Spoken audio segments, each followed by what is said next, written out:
The design of planned attacks on buildings inside the U.S. and how operatives were directed to carry them out. That is valuable information for those responsibility to protect the American people. He told us the operatives had been instructed to ensure that the explosives went off at a point that was high enough to prevent people trapped above from escaping. He gave us information that helped uncover Al-Qaeda cells' efforts to obtain biological weapons. This is Building 7, a 47-story skyscraper that fell on the afternoon of September 11th. The government says that fire brought it down. However, 1,500 architects and engineers concluded it was a controlled demolition. Over 6,000 of my fellow service members have given their lives. And thousands of my fellow first responders are dying. I'm not a conspiracy theorist. I'm a structural engineer. I'm a New York City correction officer. I'm an Air Force pilot. I'm a father who lost his son. We're Americans, and we deserve... I lost my husband. My son. My uncle. My nephew. September 11th, 2001. Most people don't know a third tower fell that day. The government says fire brought it down. The collapse of World Trade Center 7 was primarily due to fires. I, along with 1,400 other architects and engineers, have found the government's conclusion to be physically impossible. Impossible. We need the truth about what happened that day. Go to rememberbuilding7.org. Why it fell, why it matters, and what you can do.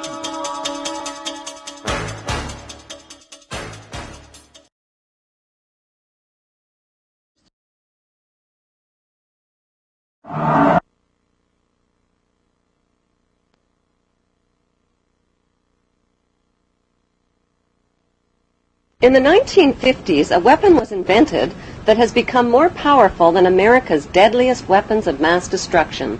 It is the weapon of mass deception, and it is right in our own living rooms. The hypnotizing world of picture television brings us the news of the world through two central news agencies called Reuters and the Associated Press. The Rothschilds bought Reuters in the 1800s, which later bought the Associated Press and made the Rothschild family owners of the world's largest central news services. To the present day, the world depends on these Rothschild-owned central news services as their main source of news and information. In his book called Who Owns the TV Networks, author Eustace Mullins claims that the major TV networks, radio stations, newspapers, and publishing empires are controlled by the Rothschild, Rockefeller, and J.P. Morgan money cartels through their corporate conglomerates. The bankster-owned media conglomerates include weapons manufacturers General Electric and Westinghouse, which profit from promoting wars. Their man in Washington is head of the FCC Federal Communications Commission, and his name is Michael Powell, the son of Colin Powell. Michael Powell was put in charge of changes to the media monopoly rules and who can own what. Joining public opposition to Michael Powell's FCC deregulation policies, Senator Byron Dorgan had this to say. Seldom have I seen a regulatory agency cave in so completely to the big economic interests. That's exactly what happened today with the FCC rules. And Chairman Powell kept suggesting slight modifications. It's not slight at all. This is a big deal. It's going to affect what the American people can see, can hear, can read. And let me emphasize something that was in your setup piece. After what the FCC did today, it is likely, in fact, that in big American cities we will see the same company own the newspaper, 3 television stations, 8 radio stations, and the cable system in that city, all under one company. And I don't know what happened to this notion of competition, but I'm telling you, it's not there, and it's not embedded anywhere in the FCC's decision. Well, I'm just going to have to say that there are a lot of lies being told. In his new book, Brock says the key to the success of the right-wing media is opinion, predicated on a raft of distortions, misrepresentations, and outright lies presented to the readers and viewers as fact. I think it used to be... Control over the Internet, publishing, recording, and top cable companies can be traced back to the same Big Five media empires: General Electric, Time Warner, Viacom, Disney, and News Corp. These media monopolies are owned directly or indirectly by the Rothschild, J.P. Morgan, Rockefeller, and Oppenheimer Brotherhood. Yes, there are now more stations and more media voices, but they're all coming from the same ventriloquist, says Senator Dorgan.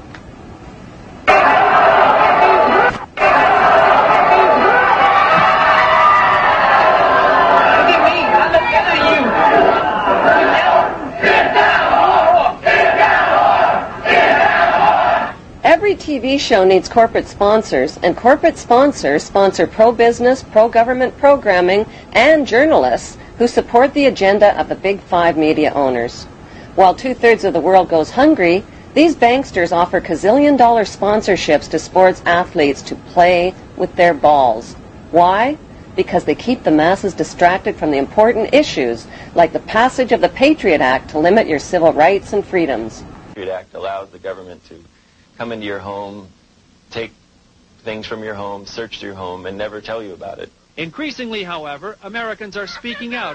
The media and banking monopolists now have the power to make or break political leaders around the globe. Why haven't the networks made a TV movie of the week about how the Bush family made their family fortune?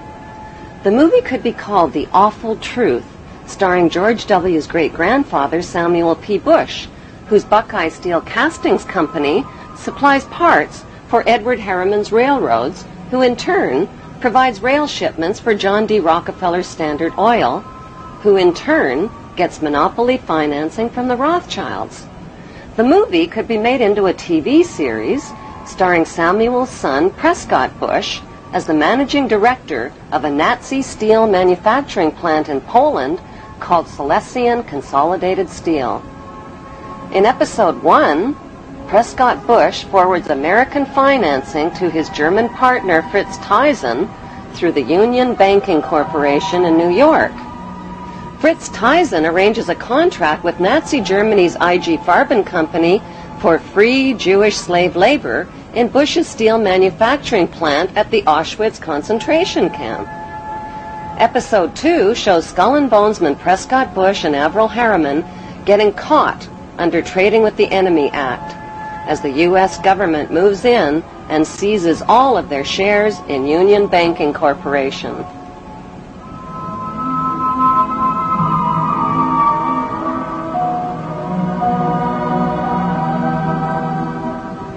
In episode 3, Prescott's son, the first George Bush, is director of the CIA.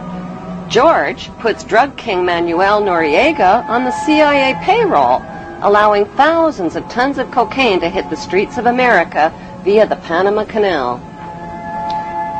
In episode 4, George's son, the second George Bush, becomes partners with Osama bin Laden's older brother, Salem bin Laden, in a Texas oil company called Arbusto Energy. Episode 5 introduces George W.'s shady younger brother, Neil Bush, ripping off the elderly in the Silverado savings and loan scandal that cost U.S. taxpayers $1.3 billion. In episode 6, the Florida election is fixed by George W.'s older brother, Jeb Bush, who puts brother George into the top job at the White House, which brings us back to Auschwitz and the concluding episode with George W. Bush visiting the slave labor camp where his grandfather helped build the Bush family fortune on free Jewish slave labor.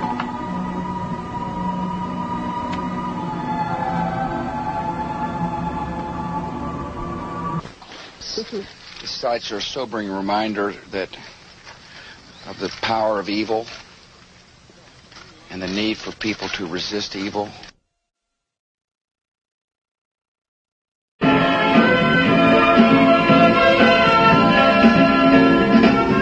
Ladies and gentlemen, as a follow-up to the TV series, an award show could celebrate the 20-year friendship of the Bush and bin Laden families and their shared investment in the Carlyle Group.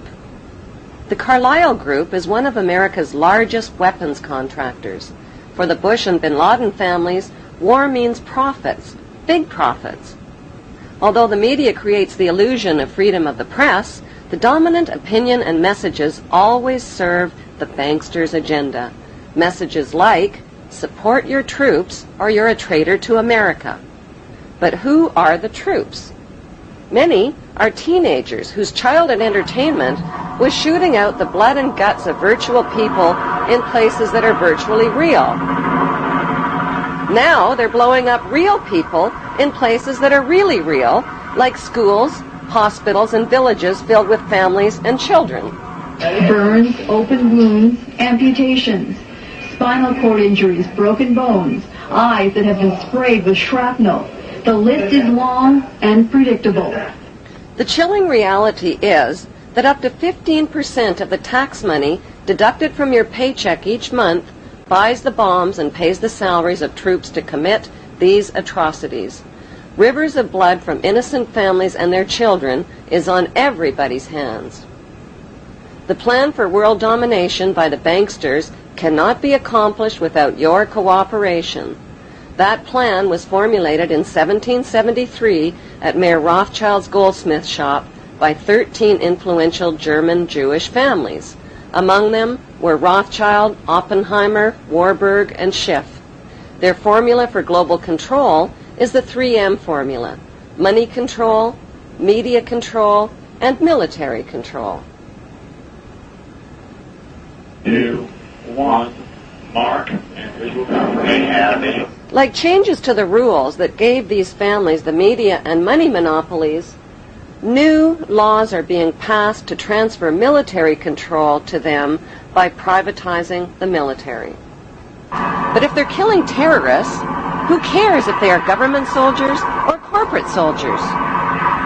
A more important question to ask is, who exactly are the terrorists and where do terrorists get their training? The answer is right smack in America at Fort Benning, Georgia. Until January 2001, America's terrorist training school was called School of the Americas, but because of massive protests against its activities, the name was changed to WISC, Western Hemisphere Institute for Security Cooperation. Actress Susan Sarandon narrated a documentary film called School of the Assassins. The film exposes the school as a terrorist training camp whose graduates are well-known murderers, torturers, state terrorists, and dictators, including drug king Manuel Noriega. The role of terrorists in the bankster-owned media is to scare the living tax dollars out of citizens, and timing is everything. On the second anniversary of the 9/11 attack on the World Trade Center, George Bush asked for an $87 billion increase in military spending.